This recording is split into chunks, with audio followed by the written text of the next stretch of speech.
여러분, 2000여 년 전 유대 땅 베들레헴 작은 마을에서 일어난 예수 그리스도의 탄생은 온 세상의 운명을 송두리째 바꾸어 놓았습니다.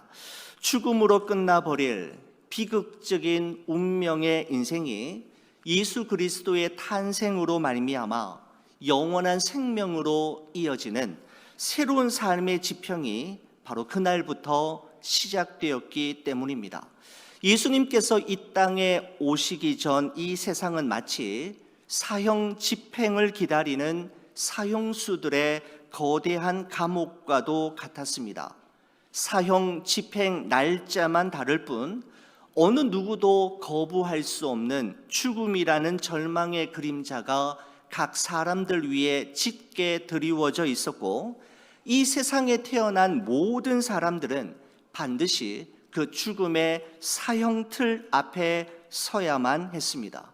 그렇습니다. 예수님께서 탄생하기 이전에 이 세상은 하나의 거대한 공동묘지가 될 운명에 놓여 있었습니다. 그런데 바로 이런 절망적인 세상에 대반전의 사건이 일어났는데, 그것은 바로 완전하시고 거룩하신 하나님이 사람의 몸을 입고 이 땅에 오시는 것이었습니다. 여러분, 이 땅 위의 다른 모든 종교는 어딘가에 존재하는 그들의 신을 만나기 위해 인간이 찾아가는 고행의 여정을 제시하고 있지만, 하나님의 말씀인 성경은 인간이 하나님을 찾아가는 것이 아니라 하나님이 먼저 인간을 찾아오셨다라고 말씀하고 있습니다. 여러분, 이와 같은 사실을 C.S. 루이스는 다음과 같이 이야기했습니다. 예수님의 탄생을 그는 이렇게 이야기합니다. 하나님이 인간 세상 속으로 들어오신 기적 중에 기적적인 사건이 바로 예수 그리스도의 탄생이라고 이야기했습니다. 그렇습니다. 예수 그리스도의 탄생은 절망과 허무로 가득했던 온 세상에 새로운 소망의 빛을 선사하고 새로운 시작과 출발을 알리는 위대한 사건이 되었던 것입니다. 여러분, 2000여 년 전 첫 번째 성탄의 기쁨을 가장 먼저 들은 사람은 밤에 양떼를 지키던 목자들이었습니다. 그때의 상황을 누가는 자신이 성령의 감동하심으로 기록한 누가복음 2장 8절에서 10절에 다음과 같이 묘사하고 있습니다. 그 지역에 목자들이 밤에 밖에서 자기 양떼를 지키더니 주의 사자가 곁에 서고 주의 영광이 그들을 두루 비추매 크게 무서워하는지라. 천사가 이르되 무서워하지 말라. 보라, 내가 온 백성에게 미칠 큰 기쁨의 좋은 소식을 너희에게 전하노라 라고 기록하고 있습니다.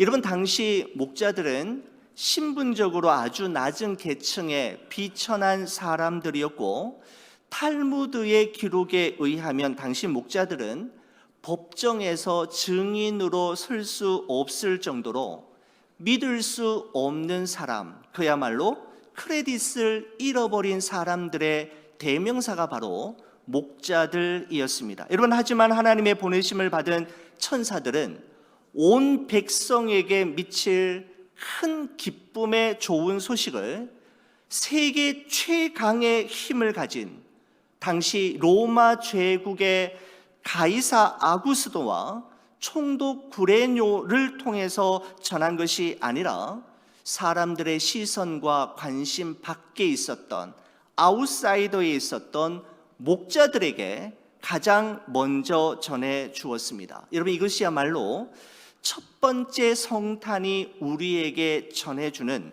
위대한 역설이자 반전입니다. 하나님께서는 온 세상의 구원자를 로마 황제의 아들이 아니라 가난한 목수인 요셉과 마리아 부부의 아들로 태어나게 하셨습니다. 하나님께서는 온 인류의 메시아를 당시 세계의 중심이라고 불려졌던 로마가 아니라 식민지 국가이었던 이스라엘에서 태어나게 하셨고, 정치, 종교, 경제, 문화의 중심지였던 예루살렘이 아니라 시골 변방에 위치한 자그마한 마을 베들레헴에서 태어나게 하셨습니다. 하나님께서는 온 세상의 통치자요 왕중왕인 예수 그리스도를 화려하고 웅장한 왕궁이 아닌 초라하고 누추하며 비천한 가축의 구유에서 태어나게 하셨습니다. 바로 이것이 성탄이 우리에게 던져주는 역설입니다. 우리는 이와 같은 사실을 통해 하나님의 마음이 향하는 곳이 어디이며 하나님의 시선이 머무는 곳이 어디인지를 알 수가 있게 되는 것이죠. 여러분, 시인 고은 선생이 쓴 그 꽃이라고 하는 아주 짧은 다음과 같은 시가 있습니다. 내려갈 때 보았네, 올라갈 때 보지 못한 그 꽃. 여러분, 전부입니다. 여러분, 아주 짧은 시이지만 우리에게 많은 것을 생각하게 하고 우리로 하여금 우리 자신을 되돌아보게 하는 시인 것 같습니다. 내려갈 때 보았네, 올라갈 때 보지 못한 그 꽃. 여러분, 그렇습니다. 올라갈 때는 결단코 볼 수 없는 것이 있습니다. 내려갈 때만 볼 수 있는 것, 아니 내려가야만 비로소 보이기 시작하는 것이 있는 것이죠. 그러므로 올라갈 때 교만하지 않고 내려갈 때 너무 낙심하거나 실망하지 않는 여러분과 제가 될 수 있기를 간절히 바랍니다. 내려가야만 볼 수 있는 것, 낮아져야만 비로소 보이기 시작하는 것이 있기 때문입니다. 여러분, 이처럼 밤에 밖에서 양떼를 지키던 목자들은 주의 천사들을 통해 큰 기쁨의 좋은 소식을 듣게 되는데, 여러분, 여기서 말하는 큰 기쁨의 좋은 소식이라고 할 때, 여러분, 이 기쁨이라고 하는 단어를 영어로 표현할 때 일반적으로 많이 사용하는 표현은 happiness와 joy입니다. 기쁨은 보통 happiness 또는 joy라는 단어로 많이 사용을 하는데, 여러분, 약간의 어감의 차이가 있습니다. 여러분, happiness라고 하는 것은 언제나 해프닝에 근거를 두고 있는 기쁨이라고 할 수 있습니다. 무화과나무, 감람나무, 포도나무에 열매와 소출이 있어야 기뻐하고 밭과 우리와 외양간에 곡식과 양과 소가 있어야만 기쁘다면, 여러분, 그것은 기쁨이긴 기쁨이지만은 그때 표현하는 단어는 happiness라고 표현합니다. 여러분, 그러나 joy라고 하는 단어는 무엇 때문에 기뻐하고 무엇이 있어서 기뻐하는 것이 아니라 그래도 기뻐하고 그럼에도 불구하고 기뻐할 수 있을 때 joy라고 하는 단어를 쓰는 것이죠. 여러분, 특별히 성경에서는 하나님으로 인한 기쁨, 하나님께서 우리에게 행하신 일로 인한 기쁨을 이야기할 때에는 바로 큰 기쁨, great joy라고 하는 표현을 사용하는 것을 볼 수가 있습니다. 여러분, 바로 이 큰 기쁨의 좋은 소식을 한 단어로 표현한다면 우리는 그것을 복음이라고 말할 수가 있죠. 이런 복음이란 영어로 gospel이라고 표현하기도 하고, 또 영어로는 유앙겔리온이라고 하는 단어를 사용하고 있습니다.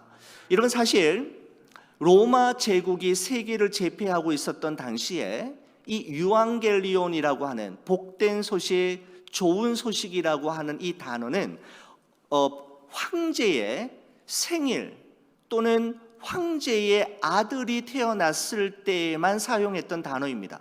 유앙겔리온이라고 하는 단어가 말이죠. 또는 로마 제국이 전쟁에 출전해서 전쟁에서 승리하고 돌아왔을 때만 사용했던 것이 바로 유앙겔리온이라고 하는 단어인데, 누가가 지금 그 단어를 사용하고 있는 것입니다. 여러분, 그렇다면 2000여 년 전 하나님께서 이 세상을 위하여 그리고 여러분과 저를 위하여 행하신 큰 기쁨의 좋은 소식, 복음 중에 복음은 무엇이었을까요? 누가복음 2장 11절은 우리에게 그것이 무엇이었는지를 정확하게 말씀하고 있습니다. 누가복음 2장 11절입니다. 오늘 다윗의 동네에 너희를 위하여 구주가 나셨으니 곧 그리스도 주시니라 라고 말씀하고 있습니다.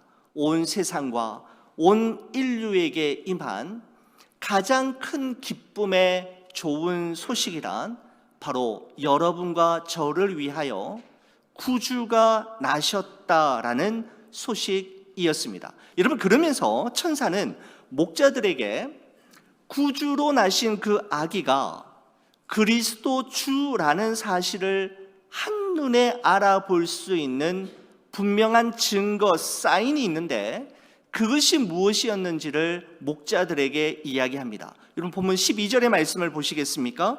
너희가 가서 강보에 쌓여 구유에 뉘어 있는 아기를 보리니 이것이 너희에게 표적이니라 하더라 라고 말씀하고 있습니다. 강보에 쌓여 구유에 뉘어 있는 아기, 바로 이가 온 세상을 구원할 구주요 메시아가 될 증거임을 말씀하고 있는 것이죠. 여러분, 강보라는 것은 아기를 싸는 포대기를 의미하는 것이고요, 구유라는 것은 외양간에 가축들이 모기를 먹는 모기통, 여물통을 말하는데, 세번역 성경은 이 12절 말씀을 다음과 같이 번역하고 있습니다. 너희는 한 갓난 아기가 포대기에 쌓여 구유에 뉘어 있는 것을 볼 터인데 이것이 너희에게 주는 표징이다 라고 말씀하고 있습니다. 구유에 뉘어 있는 아기를 보게 될 터인데 그가 바로 구주이다, 그리스도 주라는 말씀입니다. 여러분, 저는 올해 성탄주일 말씀을 준비하면서 제 마음이 향한 곳이 바로 아기 예수를 담은 구유이었습니다. 여러분, 오늘 제가 쓴 목회 칼럼에서도 인용했습니다마는 본 회포와 함께 기다리는 성탄이라고 하는 묵상집에 보면 말구유와 십자가라고 하는 주제의 글이 있는데 그것을 제가 오늘 목회 칼럼에 그대로 옮겼습니다마는 제가 다시 한번 읽어보겠습니다. 여러분, 추보를 보셔도 좋고 제가 들려드리는 말씀을 들으셔도 좋겠습니다. 이렇게 기록하고 있습니다. 복음서는 그리스도를 기다리는 우리에게 두 장소를 지목합니다. 한 곳은 말구유입니다. 말구유는 어떤 곳입니까? 낮은 곳입니다. 춥고 냄새 나는 곳이지요. 아무리 가난한 사람이라도 따뜻한 방에서 태어납니다. 말구유는 버림받은 장소입니다. 사람의 장소가 못 됩니다. 또 한 곳은 십자가입니다. 십자가는 죽임당하는 장소입니다. 가장 흉악한 죄수를 가장 참혹하게 죽이는 형틀입니다. 도저히 사람이 있을 곳이 아닙니다. 하나님의 아들에게는 어울리지 않는 장소입니다. 그곳은 하나님의 장소가 아닙니다. 하나님이 없는 장소입니다. 하나님께 버림받은 자들의 장소입니다. 그러면서 마지막에 이렇게 문장을 마무리 짓고 있습니다. 그런데 우리의 그리스도는 말구유에서 태어나셨고 십자가에서 죽으셨습니다 라는 문장으로 한 패러그래프가 마무리되는 것을 볼 수가 있습니다. 우리의 그리스도는 말구유에서 태어나셨고 십자가에서 죽으셨습니다. 여러분, 그렇습니다. 우리 예수님의 생애는, 그 생애의 시작은 말구유 안에서였고 그의 생애의 마지막은 십자가 위에서이었습니다. 여러분, 우리가 예수님의 십자가에 대해서는 우리가 설교를 통해서 여러 가지 모양으로 많은 말씀을 함께 나누었는데 여러분, 오늘은 성탄절이니까 우리 아기 예수를 담은 그 구유를 생각하면서 성탄절에 우리가 기억해야 할 두 가지 소중한 메시지를 여러분과 함께 나누고 기도하려고 합니다. 여러분, 첫 번째, 우리는 이 구유를 보면서 떠올릴 수 있는 첫 번째 메시지는 비워야 모실 수 있다라는 사실입니다. 여러분, 외양간 가축들의 여물통인 구유에 아기 예수님이 누우실 수 있었던 것은 그곳이 비어 있었기 때문입니다. 여러분, 그렇습니다.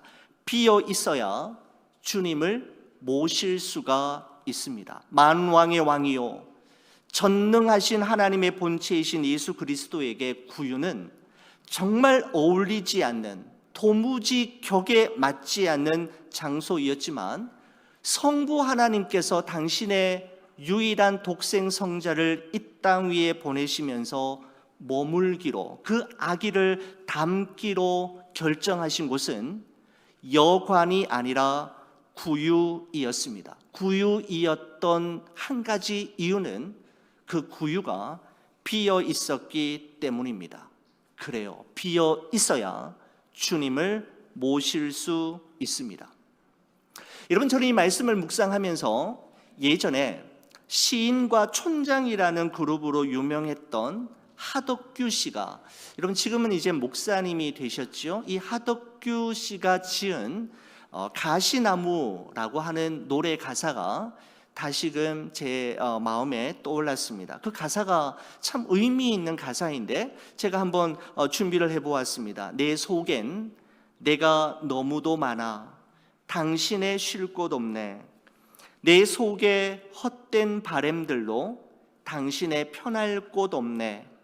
내 속엔 내가 어쩔 수 없는 어둠, 당신의 쉴 자리를 뺏고, 내 속엔 내가 이길 수 없는 슬픔, 무성한 가시나무 숲 같네.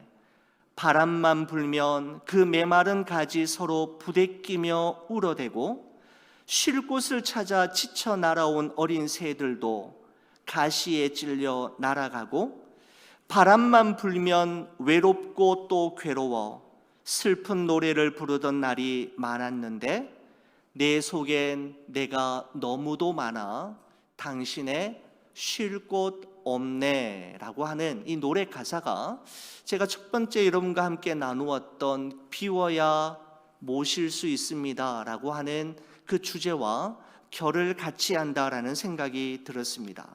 내 속에 내가 너무 많으면 내 생각, 내 의견, 내 고집, 내 꿈, 내 철학이 너무 많으면 예수님을 모실 공간을 잃어버리게 되는 것이죠. 아무리 좋아 보이고 훌륭해 보이고 그럴듯하게 보여도 비워져 있지 않으면 예수님을 모실 수 없고, 아무리 초라하고 누추하고 냄새나고 보잘것없어 보여도 비워져 있으면 예수님을 모실 수가 있는 것입니다. 사랑하는 우리 성도 여러분, 2022년의 성탄주의를 맞이하고 있는 여러분의 마음, 그리고 저의 마음은 어떻습니까? 가난한 마음, 애통하는 마음, 의에 줄이고 목마른 마음, 긍휼히 여기는 마음, 청결한 마음, 그 마음 속에 임하시는 주님의 임재를 경험하는 성탄주일이 되시기를 주의 이름으로 간절히 축원을 드립니다. 여러분, 두 번째는 이것입니다. 모셔야 새로운 삶을 시작할 수 있습니다. 비워야 모실 수 있고, 모셔야 새로운 삶을 시작할 수 있는 것이죠. 냄새나고 더럽고 누추한 구유였지만 아기 예수님을 모심으로 그 구유는 보통 구유가 아니었습니다. 하나님의 영광이 임하는 구유가 되었고, 하나님의 거룩한 시선, 하나님께서 주목하시는 곳이 되었습니다. 왜 그랬다고요? 그 구유에 예수님이 누이셨기 때문입니다. 여러분, 만약에 그날도 여러 날처럼 가축들의 먹이가 담겨져 있었다면 우리가 그곳을 주목할 이유는 하나도 없지만, 그 안에 예수님이 계셨기 때문에 그곳은 주목해야 할 장소가 되었고 의미 있는 공간이 되었던 것이죠. 여러분 고린도후서 4장 7절 말씀에 보면 이런 말씀이 있습니다. 우리가 이 보배란 바로 예수님을 의미하죠. 질그릇에 가졌으니, 여기서 질그릇은 문맥상 우리 자신을 의미할 것입니다. 이는 심히 큰 능력은 하나님께 있고 우리에게 있지 아니함을 알게 하려 함이라 라는 고백이 있습니다. 이 보배를 질그릇에 가졌으니, 여러분 그렇습니다. 그릇은 무엇을 담느냐에 따라 그 그릇의 이름이 달라지고 그 가치가 바뀌어지게 되는 것이죠. 여러분 아무리 훌륭한 재질로 멋지게 만든 그릇이라 할지라도 그 그릇 안에 간장을 담으면 간장 그릇이라 불려지게 되고, 그 담배재를 담으면 재떨이가 되는 것이죠. 하지만 정말 보잘것없고 참 별 볼 일 없어 보이는 여러분 그런 그릇이라 할지라도 그 안에 보석을 담으면 보배함이 되는 것입니다.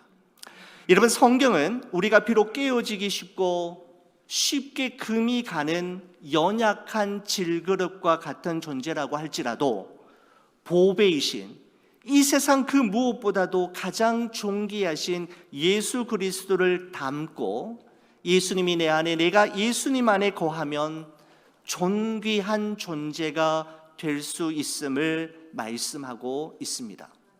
그렇습니다. 내가 누구인가라는 사실보다 더 중요한 것은 내가 누구를 담고 있는가, 내가 누구와 함께하고 있느냐라는 것이죠. 여러분 구유 자체는 우리가 함께 나누었던 것처럼 너무나도 초라하고 누추하고 보잘것없고 냄새나고 더럽고 별 볼 일 없는 것이지만, 아기 예수를 담은 구유는 이 세상 그 무엇과도 바꿀 수 없는 세상에서 가장 존귀한 존재가 되는 것입니다. 여러분 그렇습니다. 주님을 모시면, 주님을 내 안에 담으면 우리는 하나님이 보시기에 너무나도 소중한 존재가 되고, 비로소 우리는 그 주님과 함께 새로운 삶을, 또 의미 있는 삶을 시작할 수 있게 되는 것이죠. 사랑하는 우리 교우 여러분, 비워야 주님을 모실 수 있고 모셔야 그분과 함께 새로운 삶의 여정을 시작할 수 있습니다. 2000여 년 전 온 인류의 가장 큰 기쁨의 소식이 이 땅 위에 전해졌던 그날, 하늘에서 울려 퍼졌던 천군 천사의 합창 소리를 여러분과 제가 같이 한번 큰 소리로 읽고 오늘 본문의 말씀을 마치려고 합니다. 14절 말씀인데요, 우리 같이 한번 읽어보겠습니다. 지극히 높은 곳에서는 하나님께 영광이요, 땅에서는 하나님이 기뻐하신 사람들 중에 평화로다 하니라. 아멘, 아멘.